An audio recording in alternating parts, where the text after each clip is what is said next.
Hello, it's the Friday Talkie. YouTube can be pretty bloody annoying sometimes. Good example being, last night I was uploading a 40-minute waffle and gameplay video and it was like 2 gigabytes in size, so I left it uploading overnight and it should have been ready for you to watch this morning if you were really bored, because you'd have to be to watch it. Anyway, it failed. I got up today, came and checked to see how many epic wonderful comments there were from people who were bored shitless watching it, and there were none because it had failed. Great, so I shall upload that another time, I don't know when. So that's one annoyance, but the annoyance I really want to talk about today, a lot of you will be aware of, especially if you've got a channel where you upload videos, the subs bug, as people are calling it. Subscriber counts are plummeting and some people are jumping up and down, very upset that their subs are just going down and down and down, and I know an amount about this. I know what Google are saying is happening, I know what other people are saying is happening. The two don't necessarily add up and I don't know which is the truth. Google are saying they're clearing inactive accounts. They did this a while ago where they were clearing inactive subs. So if someone was subbed to you and then they closed their account and the sub still showed in your subscriber count, they cleared all those off. They were subs on your account that just didn't exist anymore. What they're doing now is clearing old accounts that haven't been used for years.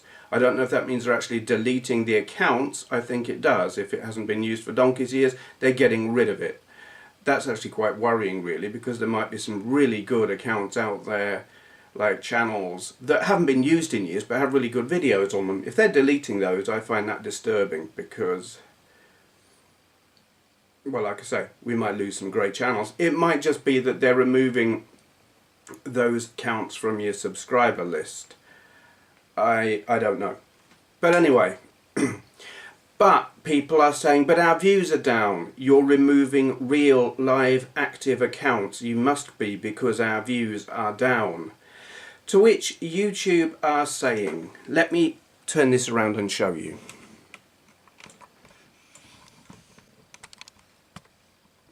YouTube's reply to that is, oh God, sit still, you stupid camera. I'm unscrewing it instead of screwing it up because I'm an idiot. Right, YouTube are saying people are watching their or catching up with their new videos from this page, the home page, and there is this option here, view, which if you, by default it sits on highlights because you've got highlights or everything. And highlights just shows you the videos that have been uploaded that are popular, I think, or just if a person has uploaded multiple videos, it just shows you their most recent one. And this, say YouTube, is why some people think they have been unsubscribed.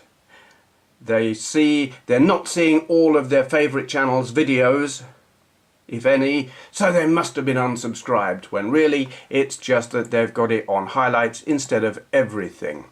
There are other bugs with this page, like you go down there and load more and it will just give you the same videos that it already just showed you, unless they've actually fixed that now. Maybe they have. That was a very silly bug. But anyway, my personal solution to this, if you're not seeing all of the videos you want to see, and the way I always watch videos, I don't go on this page at all. My solution is go to this. Everyone has got this, but probably if you're not running a channel that served videos, you may not ever use this. But there's this, subscriptions. Click that and you'll come to this page, which is useful. It works. It's not interfered with, it's not selective, it's not YouTube telling you, watch this, but don't watch this. We think you'd like this. It's not full of suggestions and crap that you don't want. It just shows you what your subscribed to channels are putting out. You'll never miss anything. If someone puts out a video, it will appear here. Go to your button there. Go to subscriptions. It's all here. It's great. Screw the homepage. It's rubbish. I haven't used it in years. Yeah, all of that aside, there are people jumping up and down and telling the bigger channels, we've been unsubscribed from you. It's not just the channels saying, I'm losing all my subscribers or lots of my subscribers. I personally have lost about 100 in the past 3 days. If they are dead channels, if they are inactive accounts, I don't mind. I'm absolutely fine with that. It's not a problem.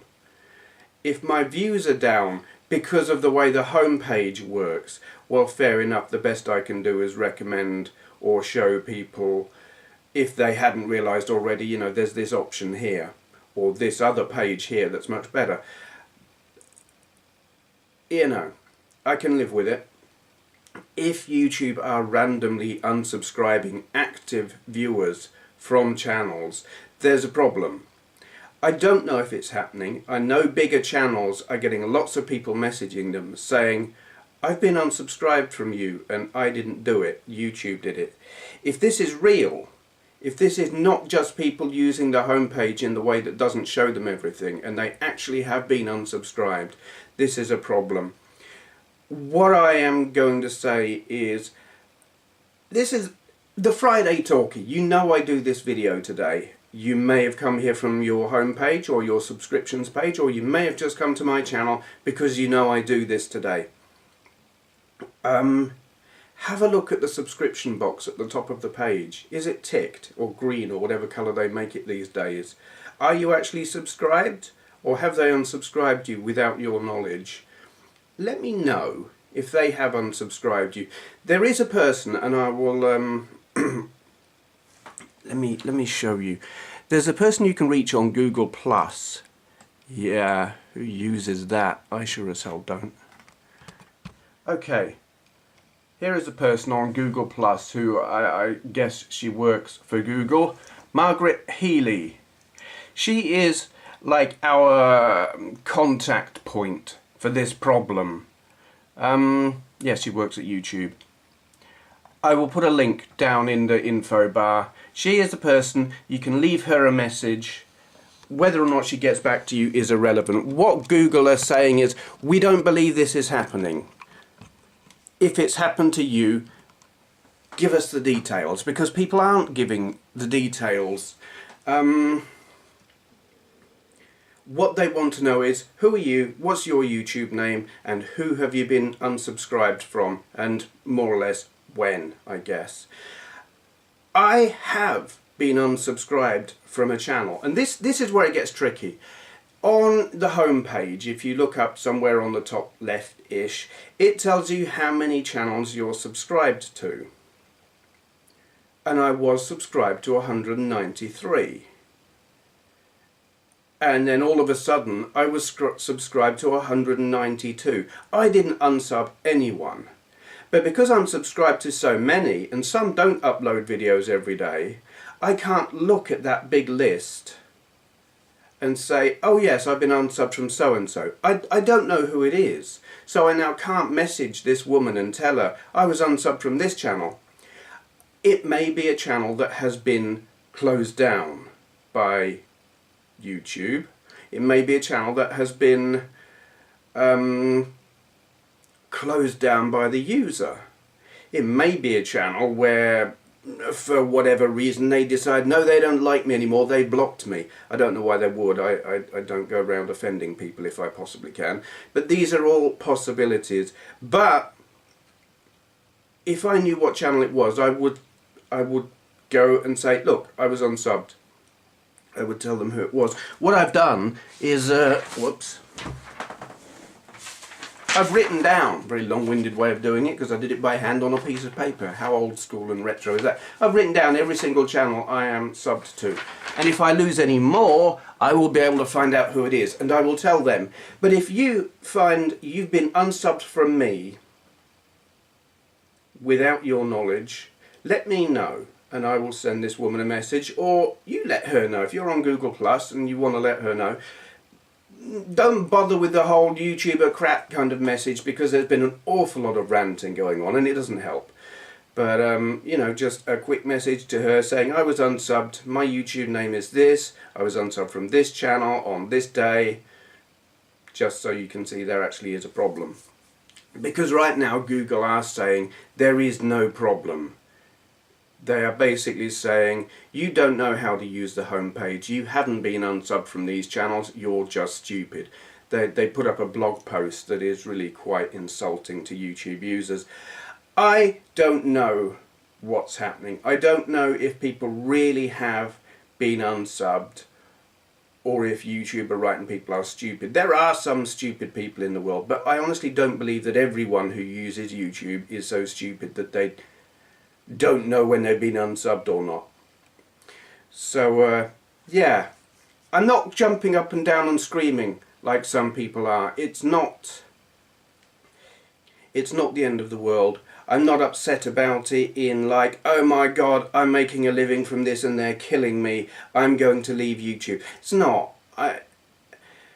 But it's not the simple thing that some people are saying of, oh, they're just clearing old channels. There seems to be more going on here. I don't think YouTube are being malicious.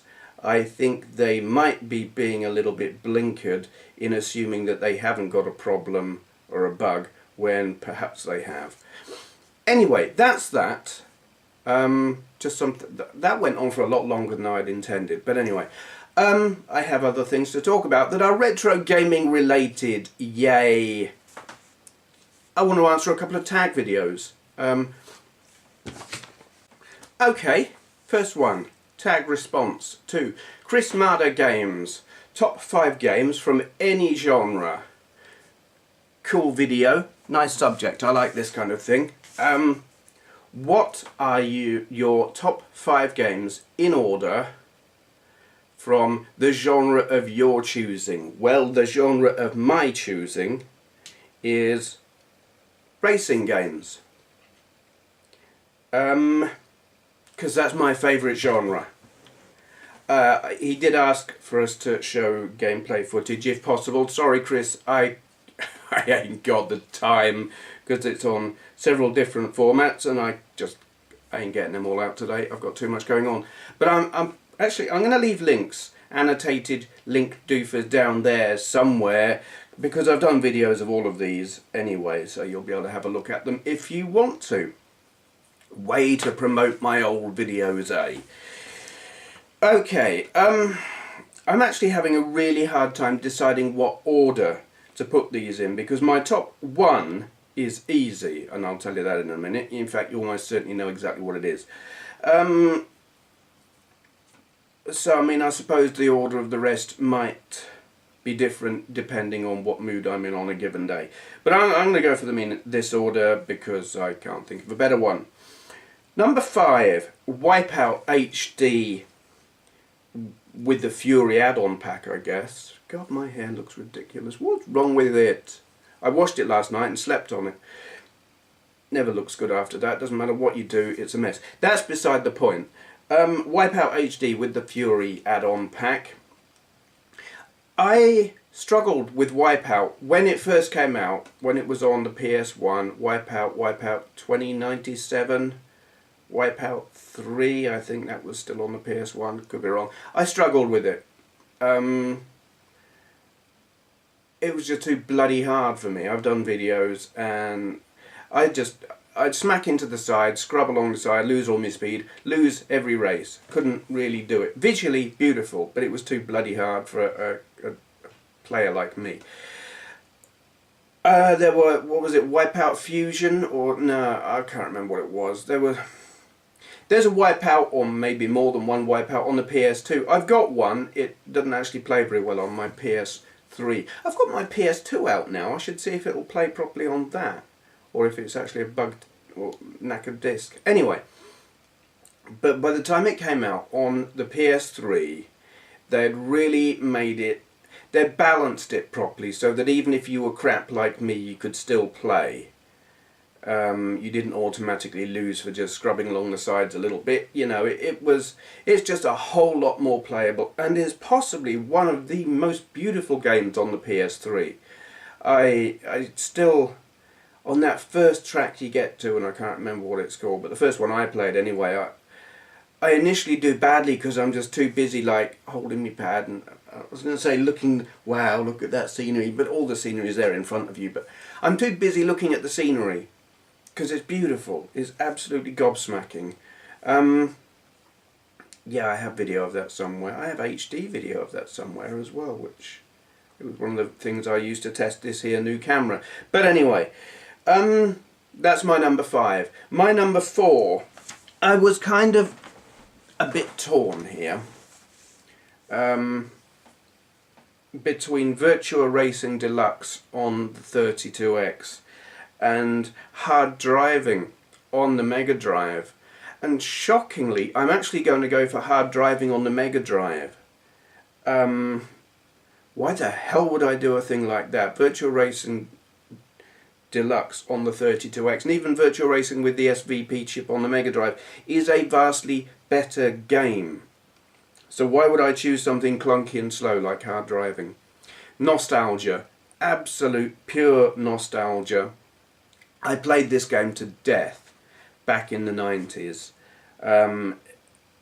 Got my high score in Computer and Video Games magazine for 2 months in a row. As has been pointed out by I can't remember who it was. They uploaded a video that showed me and my real name. Showed me in the magazine. And yeah, I played this game to death. I only ever played the speed circuit. I don't do the stunt circuit. I'm crap at it. But the speed circuit, playing it on easy anyway, I can kick its ass. I can just put it on easy, or I could then, I don't know about now, I could just set it running, yeah, go round and round and round, and the timer just would go up instead of down half the time. The only reason I would lose is if I lost concentration. Loved it, still love it. I actually played it yesterday because finally, at long last, I got a SCART lead for my Mega Drive for the Mark II. I tried, it's actually a little bit annoying. It wasn't an uber cheap one. And I tried plugging it into my Nomad because that would have been my chosen system to play Mega Drive games on, because it's just convenient. Pick it up, plug it in, away you go. The lead wouldn't fit in. It's the same socket, but like tolerances seem to be really fine, and it just wouldn't go in all the way, so I was getting a black and white, funny, weird, freaky image that was not right.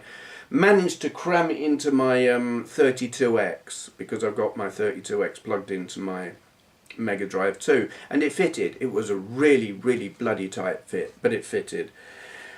And so I now get an uber super duper crisp image on my LCD TV, far crisper than it ever was when I was watching on a cathode ray tube back in the day with an RF lead. And let's be honest, it looks bloody horrible on my LCD TV with an RF lead, just super fuzzo vision. Yeah, so I played Hard Driving on that yesterday, and it looked lovely. And I still kicked its ass, which was quite gratifying. That's my number 4. My number 3, Mario Kart. In fact, Super Mario Kart. I like all of the Mario Kart games, though Mario Kart Wii pisses me off because it is unfair. It's a beautiful game. The physics on it are great. It's fun if you don't care about fair gameplay. But it's so completely unbalanced. It's such a complete lottery. Being any good at the game is not a factor, because the way the weapons work and everything, you just got no idea who's going to win. The best driver doesn't win, it's just pure chance. And that to me is not how a racing game should work. It's a party game, and that's all it is. They've fairly broken it in my opinion.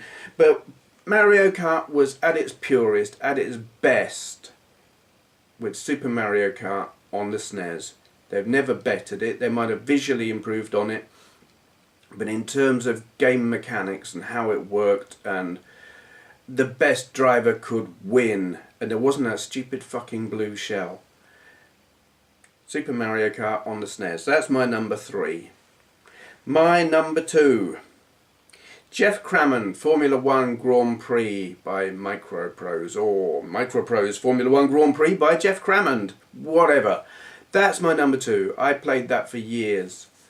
I mean, as a single player game, it's fantastic.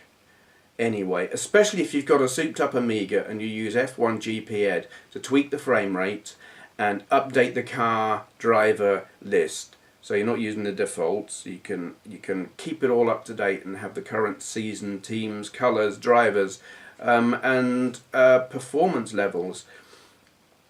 Edit the thing, and it's brilliant. And then you've got the 2-player mode where you take turns, which sounds ridiculous in a way, because if you're doing a full race, full race distance, you know, 2 hours or however many laps, 200 miles, isn't it? You play a set number of laps, and then the computer takes over your driver and you hand the joystick over to your mate. And it works, though it can be a bit frustrating if you got your car set up a bit weird. The computer just doesn't know how to drive it and will lose you all your places, and that used to happen. I did that. I had a car that I had super low gearing on, but it was on a twisty circuit and I could go really fast in it, driving in a particular manner, but the computer couldn't do it, and I went from first to last just because it was twattish. But if you had a fairly standard setup, it really worked well. And I used to have mates around on, I don't know what night it was it Friday night? Saturday night, can't remember, and we would have a few beers and play this. We did a whole season doing full race distance on each race, and it was fantastic. We'd keep a scoreboard and everything. Love that game. Okay, my number 1 is, hey, guess what? Gran Turismo. I'm saying Gran Turismo 5. Though in truth it could be any Gran Turismo, except Gran Turismo 1, because why would you play Gran Turismo 1 when you can play Gran Turismo 2? Gran Turismo 1 is a bit small for my liking. They were like learning, it was a toe in the water, if you like, before they got all megalomaniacal, wow, that's a hard word to say, and carried away with the massive games. But I'll say Gran Turismo 5 because it is the most modern and has the best graphics and the best physics, and I love it. I'm now up to the endurance races, so I'm kind of taking my time with that because I don't really, it's like the shortest in, well, yeah, the next endurance race on the list that I've got to do is like 4 hours, which is, I can play a game for 4 hours quite happily, but I will often sit downstairs in the living room and play Battlefield 3 for 4 hours, or maybe 5 hours, but I don't think I ever get to 6. But it's okay. Andrea is downstairs. She's probably in the kitchen on her computer playing Facebook games or something. But we can talk to each other. You know, the social element is still there. I'm still in the company of my wife, and it's nice. If I want to play Gran Turismo for hours on end, I come up here, and 4 hours is I don't want to be out of her company for that long. She'll get lonely, and I don't want to be in trouble. It's not good. If you're in a relationship, spending that much time on a game out of the company of your other half,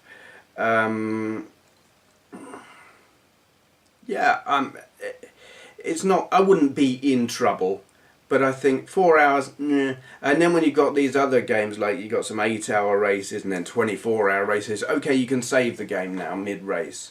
You pit in and you save it. I haven't tried that yet. I should. I just haven't got around to it. But all of that is, you know, I'm totally digressing there. Gran Turismo 5 is my top #1 favourite game in my favourite genre, which is racing games. There we go. It's a great tag video. I will link to the original down there, and that's by chrismadagames, who I shouted out recently, and he's remaining quite excellent and exceptional and well worth watching. So highly recommended. Now I'm actually going to move this here camera into the other room for the next video, which is another tag video, and you will understand why when I do. Okay, we're in the games room. The audio is probably going to be bloody awful now. First time I've done a video like this. I'd better get used to it because there are going to be more. I'm sitting on the floor. I'm kneeling. This is very awkward. Okay, the video I'm responding to is EDT1138 or EDT1138, if you're going to pronounce it wrong or something. Yes, he's got a video with AndrewGamesDisplay featuring him. I think he maybe started the tag. I don't know. Anyway, it is Top 3 Tuesday, his video. What are your top 3 rarest, as opposed to most valuable, items in your collection? I don't have any rare games in my collection, but then I don't consider myself a games collector. I'm a hardware collector, so that's what I'm going to concentrate on. Probably the rarest game, which isn't very rare at all, would be Christmas Nights, which was like given away on the cover of some magazine or other. I've got that. Oh, this is bloody uncomfortable. It's a hard floor. Alright. I have no rare consoles, but I have some rare computers, and I'm going to show you them. The first one is this. It is the Enterprise 64. It's made in Britain. There was a big... Well, it was delayed. They just kept delaying it and delaying it and delaying it. It was expensive.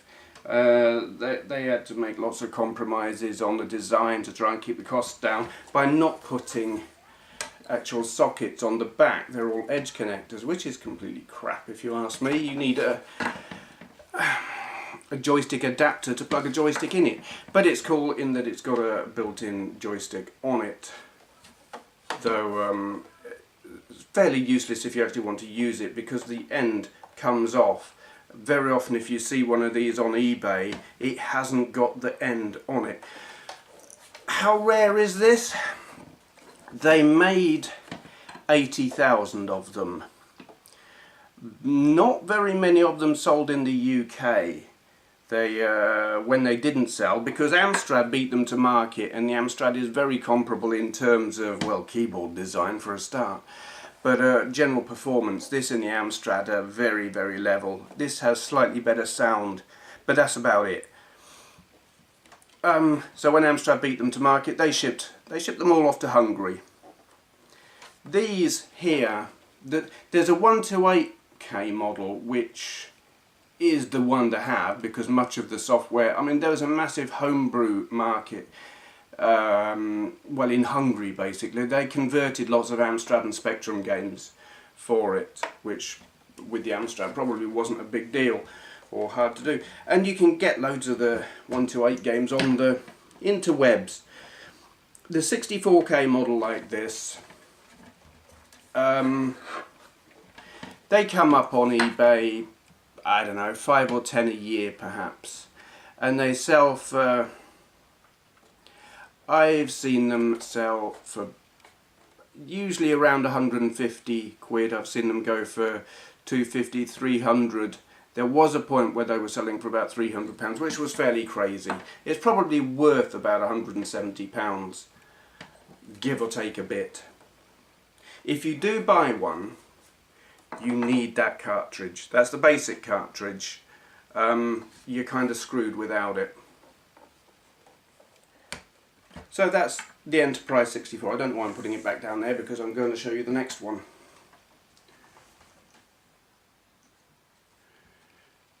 This is the Jupiter Ace. British made computer. Trying to get my face in the picture. I don't know why. I don't need I just feel funny with the top of my head chopped off. My brain doesn't work. British made, black and white. Better than a ZX81. It's got sound, unlike a ZX81. It's got high-res graphics that you don't have to hit the hardware directly and redefine the characters to get the high-res graphics. Black and white, so it's a lesser machine than the Spectrum. Designed by a couple of guys who helped design the Spectrum. It's got rubber keys, like the Spectrum. They're squishy and feel exactly the same as Spectrum keys. They made 8,000 of these, and then there's an updated version called the Jupiter Ace. Is it the 4,000? Something like that, I can't remember. Build quality, this is appalling. This is the worst made computer in my collection. It's horrendous. It's flimsy as hell. It's like it's just, it's injection molded or whatever. It's like a yogurt pot, the plastic. It's hideous. And the worst thing is that the fit and finish. The keys, when you push them, will rub against the plastic and can get stuck in the down position, because they don't necessarily go down level. Maybe one corner will go down and it'll get stuck under the plastic. Awful, really awful. To play games, you really need the 16K RAM expansion, which I don't have. They sell for about £50 if you're lucky enough to see one come up on eBay. I'm surprised they don't go for more. Possibly they do. They come up so rarely. The last one I saw went for £50, and I've seen a couple of them go for around that. But they will come up maybe once or twice a year. To show you just how appalling the build quality is, there's can you see, a row of instructions there for the keys. That's just a piece of, I don't know if it's paper, it's just stuck on. A complete afterthought. Unbelievably nasty. And what did they built 8,000, as I said, which is quite a small number when it comes to home computers. You're normally looking in the tens or hundreds of thousands, if not the millions. 8,000 of these, they sell for silly money. Now, I've got a lot of systems here, and it's very rare that I pay more than £50 for a system. Normally, frequently I'll pay between £25 and £50 for a computer or a console. This I paid £300 for. It's the only one where I paid through the nose, and that £300, was it boxed? It was in the polys. The box is mainly polystyrene with when you've got the whole thing, you've got like a paper cardboard sleeve that goes around it, but not all of them had that, and mine didn't. So boxed, kinda. Had the manual, got the power supply, got all the leads and everything that came with it. So relatively complete. 300 quid. One of these went for something like 500 and something crazy pounds this week. They go for silly money. They're very desirable, very collectible. In terms of how many were made, quite rare. And that's the thing. How many were made and how rare an item is not necessarily the same thing, because sometimes they just don't appear. So they might have made more, but you don't see them and you can't buy them. Is that always reflected in the price? No, not always, and you'll see what I mean in a minute. So that's the Jupiter Ace. This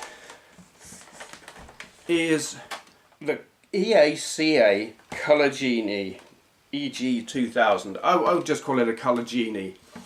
What the hell is it? It's a incompatible Tandy Coco clone. There are, I think EACA may have got into trouble with Tandy when they made the Video Genie, which was a clone of the TRS-80 Model 1. So when they basically ripped off the Tandy colour computer, they made it slightly different. Apparently the CPU is a bit different, I'm not sure to what degree, but it's not compatible. This won't play Coco games. Other than that, it's pretty much the same thing. Very similar in graphics to, as this is a PAL machine, it's probably closer to a Dragon 32. Similar graphics capabilities. Apparently it has better sound. I don't know, because I can't, this is one of only 2 systems in my collection. In fact, the other ones work slightly. This doesn't work. It's the only one in my collection that completely doesn't work. And I'm just keeping it because I might find another one where the case or the keyboard or whatever are duffed up, but the motherboard works. But this, it turns on, it powers up, but I just get a blank screen. How rare is it? I don't know is the short answer in terms of how many were made. I don't know how many were made. Haven't got a clue. I've looked all over the interwebs and that piece of information just isn't available. I've got a serial number on the back which may not be remotely related to how many were made. 606639. So make of that what you will. Do they sell for a lot? No. I paid £7 for this, but then of course it was advertised as not working. But I just thought at that kind of price I'll take a chance. It might be something simple that I can fix. Wasn't. I should probably try the bake repair method and stick the motherboard in the oven just to see if that helps, but I haven't got around to that. But in terms of how many of these appear on eBay, this is rarer than any other system. No, I know one other system that comes up less than this, and that's the Computers Lynx. I see these come up maybe 2 or 3 a year, maybe. The Lynx I see perhaps 1 a year. I want to get one of them. I know someone who's got one. But yeah, in terms of availability on eBay, this is by far the rarest in my collection. Damn shame I can't play it really, because you can get software online quite easily. But there you go. Probably not missing a lot. It would just be subpar Coco games really, I imagine. But that is the EACA. It's made in Hong Kong, by the way, just in case you wondered. They got into Europe a bit. I think they got into Australia a bit. Not much in the US. And why would they? Because Tandy were big there. Yeah, EACA Color Genie, uber rare, probably. Link to EDT 1138's original video down there. And now I've got to move back in the other room again. Okay then, shout out time. This week we have, this is a cool, weird, funny kind of name, Pie Eater 163. Young retro gamers on YouTube, I think, get a little bit of a hard time. I know this is something that Demon of Gaming has experienced.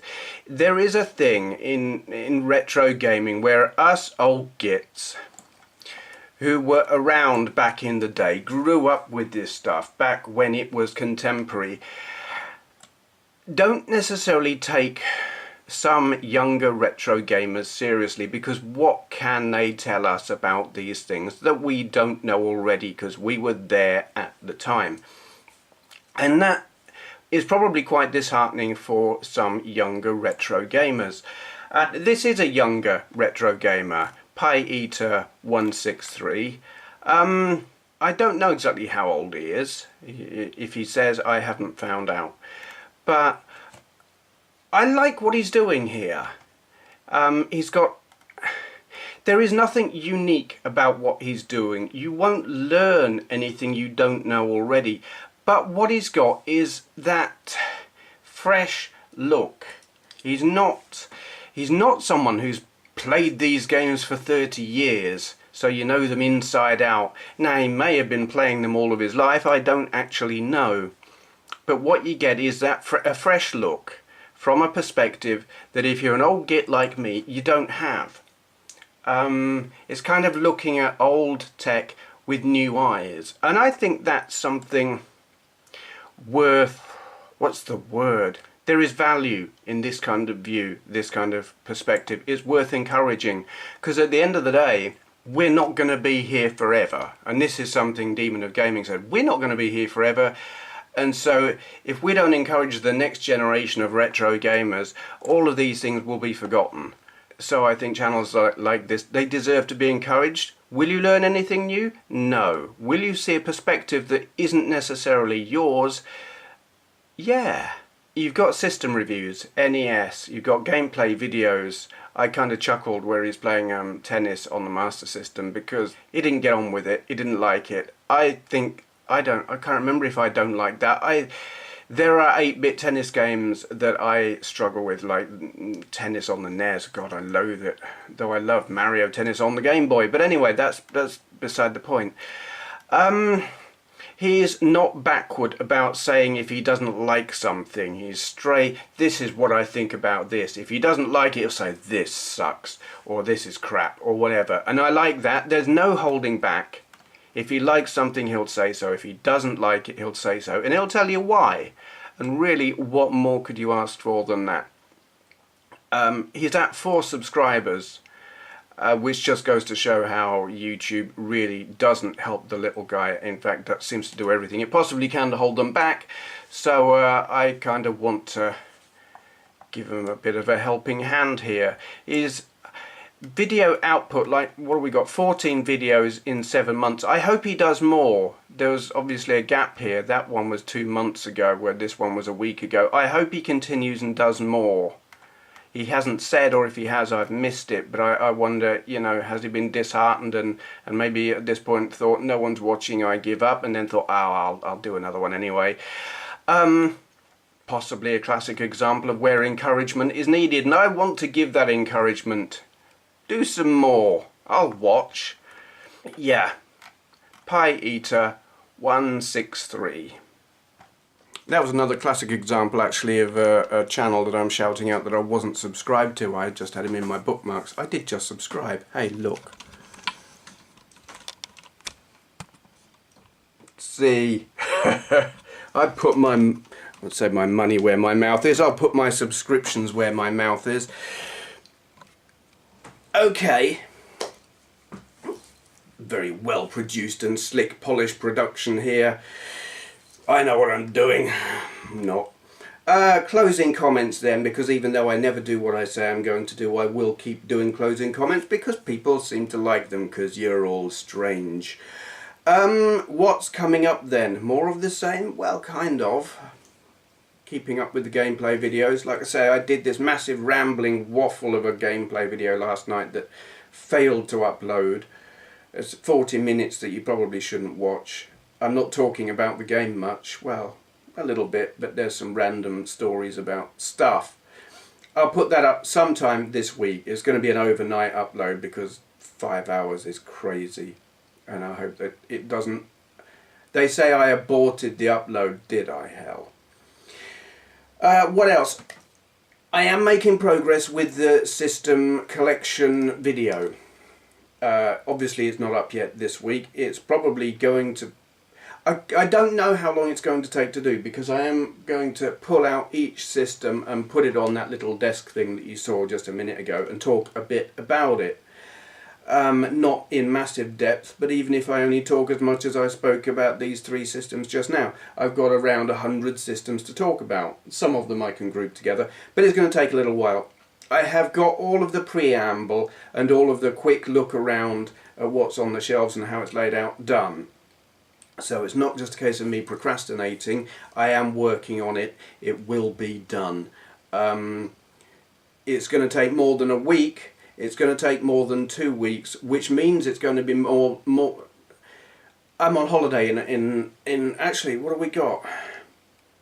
Is it the week after this? I'm on holiday soon anyway, start of June, something like that, 4th to the 8th, I don't remember. So obviously I won't be able to work on it then. There will be holiday videos uploaded, but that's not that's a little ways into the future. And that won't even go on this channel. So there I am blathering on about completely irrelevant stuff. Yeah, anything else coming up? I don't know. I'm keeping my eye on what's happening with the whole YouTube subs bug thing. I doubt that I'll do another video on the thing unless something extreme happens, but I do, like when I find out stuff I tweet it. So if you're not following me on Twitter, feel free to do that, because I do all kinds of random stuff I do on Twitter. Mostly it's I liked this video and I liked this video. If you want to know what videos I like and such things aren't appearing in your homepage and you want to know, well, follow me on Twitter. And if you, there's just, I like Twitter, what can I tell you? I do Facebook as well, but I don't actually like it. I just use it to post my videos, and if you're watching them here anyway, it's fairly pointless. Yeah.